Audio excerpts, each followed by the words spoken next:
Hey Pluckers, welcome back to Public Hair. Today I am so excited. I have been wanting to interview and meet this woman for such a long time. Her name is Shannon Dooley. She is the founder and CEO of Retrosweat here in Sydney, and she's also a woman with alopecia. She obviously has got a really interesting, unique insight into hair.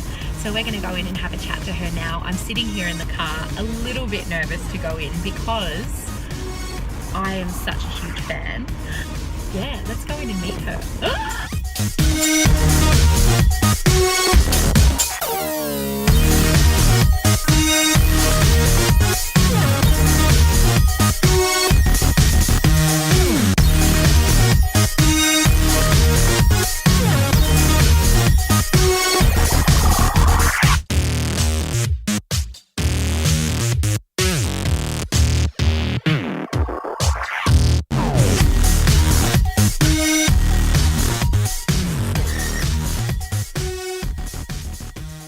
What's your business? What do you do? I run a theatrical fitness business called Retrosweat, an authentic 1980s freestyle aerobic Surprise, you don't like the 80s, do you? What?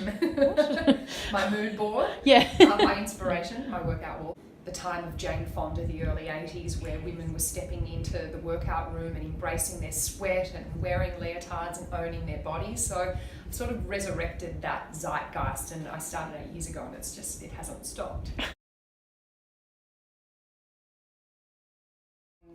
Alopecia is an autoimmune disease, and it basically, something happens in your body. They don't know exactly how this works. There's not a lot of information about it, but it shuts down your hair follicle growth.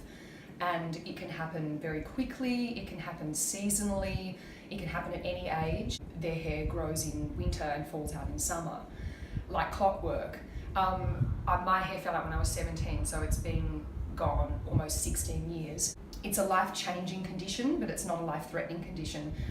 There are scientists working on a cure, working on finding out more information, but it's naturally, like completely understandably, not at the top of the priority list as far as, cancer or, viral diseases. Yeah. There's no pattern for me. It honestly does whatever it wants. It doesn't matter what season. It does, like my eyebrows are growing back at the moment, but they might just stay the way they are and go again. So I just try not to get attached to it because it really has a life of its own.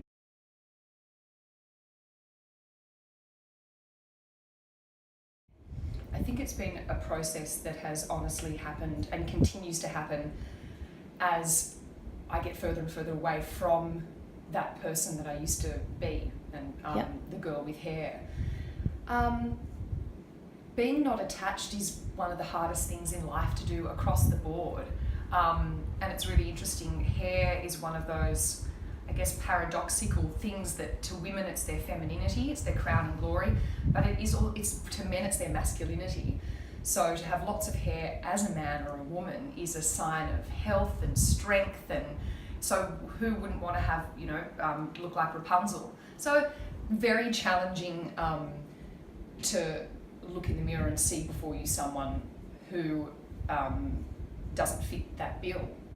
The Dolly magazines that I was flicking through in the years before, thinking that's what I want to be, that's what beautiful is, that's what I want to look like.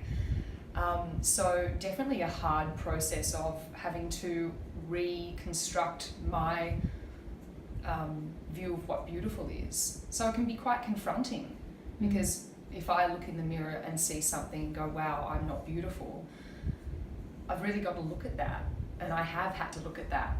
And that's been so valuable.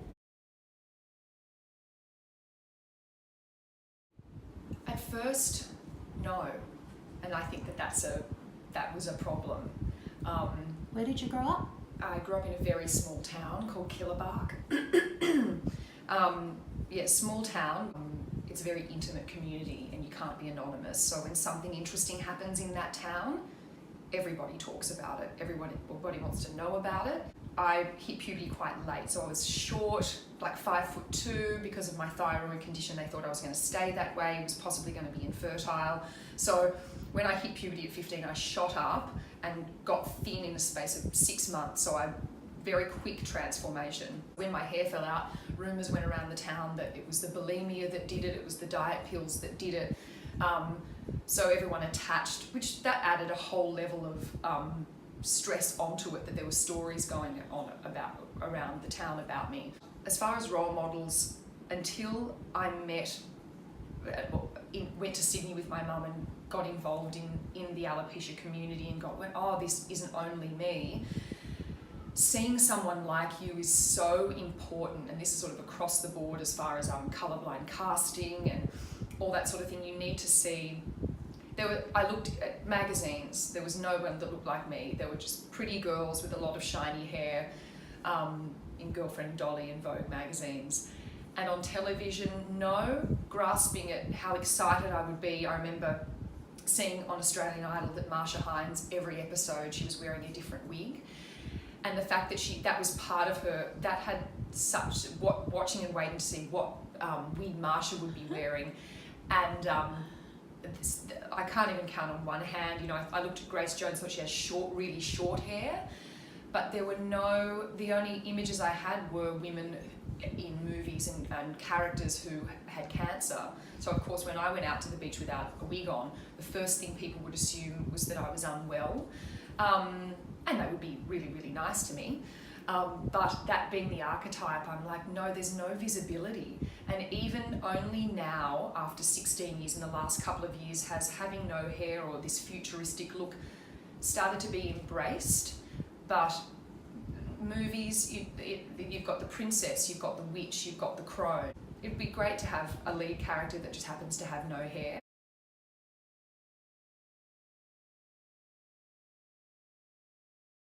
It's horrible to feel different, but sometimes feeling different, having like a secret feels really cool, or you know, something that you can shock people on the dance floor with if they're annoying you on a Saturday night, just whip it up. It's, you know, you can definitely play tricks on people. As a creative person, as an artistic person, it's a blank canvas every day. So I can choose what I want my eyebrows to look like, whether I want to have eyebrows, what colour they get to be. Funds permitting, I get to change my hair every day. So I'm sitting in a pile of wigs that are yet to be organised. You're in a pile of wigs. But depending on, you know, how tax deductible they can all be, I get to change. I'm not a blonde, and I rock blonde most of the time. But yeah, just I'm a blank canvas.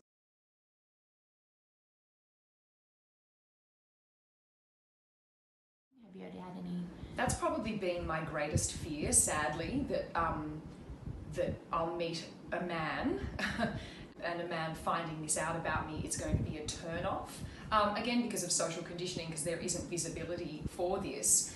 The connotation is, you know, that you're unhealthy or unwell. The men that I've been with have gained some sort of confidence in themselves, that they've been able to be attracted and be in love with a ball girl. I don't know exactly sort of how that sits with me, but it's given them a little boost that they didn't think that they would be with someone and be attracted to someone this different.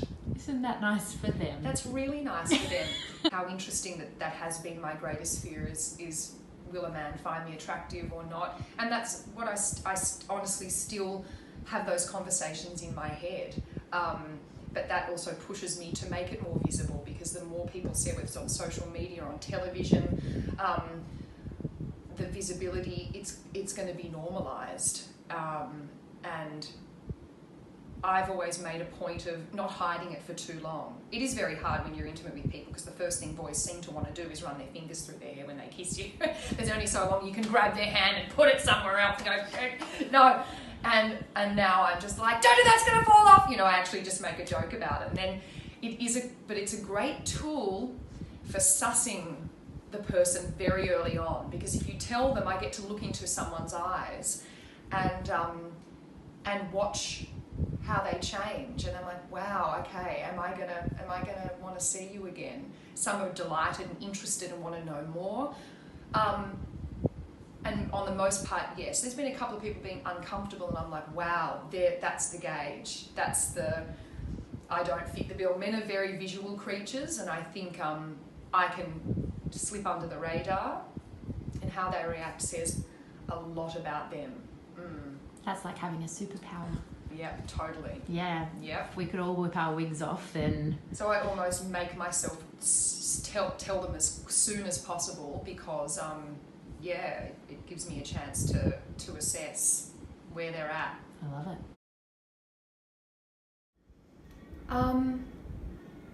At some point, I think it comes from not being confident, and then at some point you just have to go, fuck it. There's certain things you can't change. So I have a decision to turn to vinegar or turn to wine. I have a decision to wish things were a different way, or embrace what I do have and what I can do.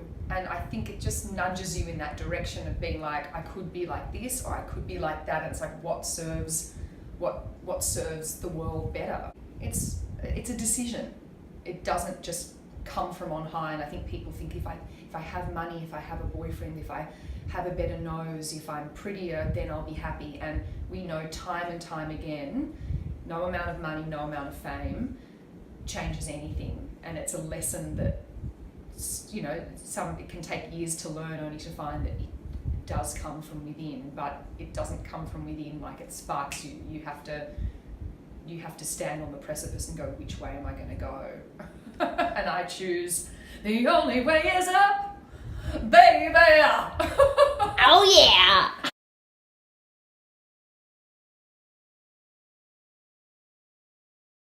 I think when you know what it feels like to feel really bad about yourself, or to feel unworthy, or isolated, shameful, any of those human feelings we feel, when you've got a really strong link to that, a visceral link, it does make you passionate about making sure that people around you don't feel that way ever, and going towards the light. So I definitely think that it has sort of carved what I think is my purpose in life, and it's to make people feel great about themselves, because that's what I would want. And the moments when I do feel wonderful about myself are so precious. So it's like, why wouldn't you want to share that if you know?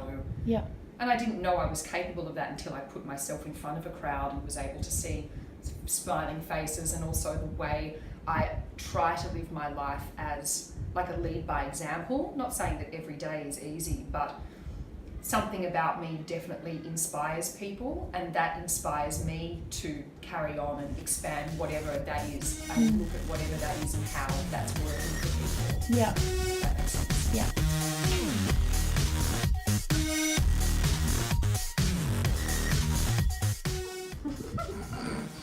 Hakuna Matata.